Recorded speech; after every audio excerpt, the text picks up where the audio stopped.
tattoo artist on Reddit. What's the most beautiful / saddest request you've ever gotten, or one that has stood out? I tattooed a pig and rooster on a young couple's feet. He got the rooster, she got the pig. Traditionally, sailors would get these designs tattooed as a superstitious way to keep from drowning. A few months later, he contacted me to let me know that a while after they got the tattoos, they broke up. She then took her own life. He came back to me to get the pig tattooed on his other foot to match. It was a heavy day, for sure. Not an artist, but I work the front desk dealing with clients and scheduling appointments. Last year we had a woman call in requesting to get the tattoo daddy's property on her stomach just above her pubic area. We quoted her a randomly high price, thinking she'd pass, but she didn't. She paid her deposit and showed up a few days later for her appointment. We get her signed in and send her off with her artist.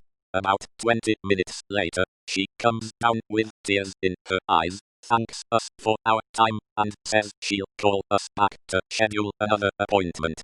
A few minutes later, the artist comes down and explains the whole situation to us. Turns out she was in an abusive relationship and didn't really realize it until she started talking to the artist. She explained that she already had one tattoo she got while she was in a different abusive relationship that she was in the process of getting lasered off. He played therapist to her for 20 minutes, listening to her problems and helping her realize that she was about to make another permanent mistake she was going to regret. She did call back about a month later, scheduled a consultation for an entirely new full leg sleeve, and has been coming in every 2 months for the past year to get it worked on. He let a pocketful of cash walk out the door that afternoon, but made a client for life by not tattooing the design she came in to get. For saddest, I get a lot of miscarriage tattoos. One memorable one was a lady who wanted this baby with wings on her belly. It was very awkward because she was silent the whole time, and I'm not very good in situations like this. So whilst I'm here, does anyone have advice on how I can help women whilst doing these types of tattoos on them? I'm normally joking around with customers, but figured that would be very inappropriate. And #X200B. The most touching, probably that my studio does a yearly mental health awareness day, £5 for the money just to cover costs. It raises awareness, and I hear so many stories from every customer on why they are getting one.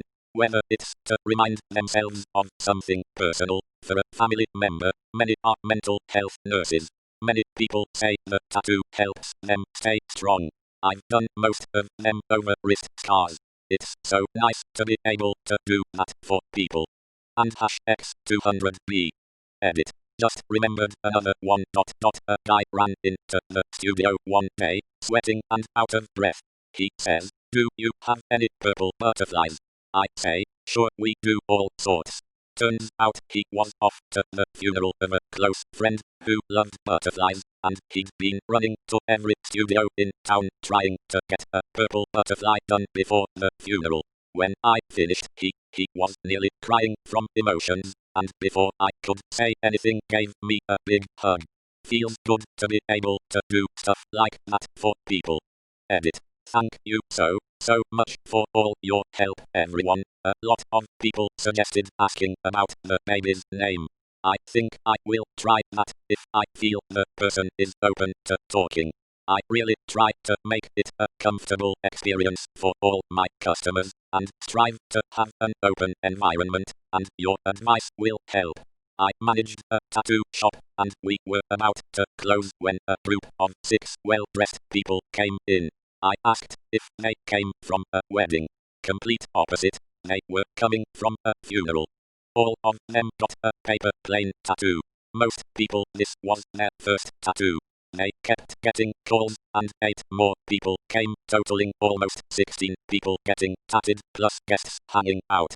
I had to ask artists to work overtime and stay back, but they all wanted to help this family and group of friends go through this tough time. For privacy, I won't mention how the person they were paying tribute passed, but the reason they got Paper Planes is because she looked exactly like MIA apparently, and Paper Planes was their inside joke with her. We let them take over the music for the shop and blast that song as loud as possible, and to see sad broken people smiling and dancing and celebrating this person's life touched me. Edit. Wow, the response has been unbelievable. Thank you everyone for the love they've shown on this comment. I hope it inspires people to be nice and try to uplift someone having a bad day, whether someone close to you or a complete stranger. You really have no idea how much of an impact you can make on a person's day. My oldest ever client, she was 76 and had just received a bad diagnosis, so had come in with her son to cross off get a tattoo from her bucket list. She wanted a blue dragonfly on her collarbone, but couldn't stand upright and steady for long, so, with the help of her son, I had to lay her down on the bed to apply the stencil. Wherever possible, you should always apply a stencil with a client standing naturally, so that the design isn't distorted when gravity shifts their body. She laughed hysterically when she stood up to check the stencil placement, and it shifted from her shoulder and disappeared into her cleavage. We had a great time during the tattoo. The three of us laughed and joked. She had a great sense of humor and was really positive despite her grim diagnosis. 2.5 years later, she returned to the tattoo shop, now 78. Far less energetic this time, she asked me to add her son's name beneath the blue dragonfly.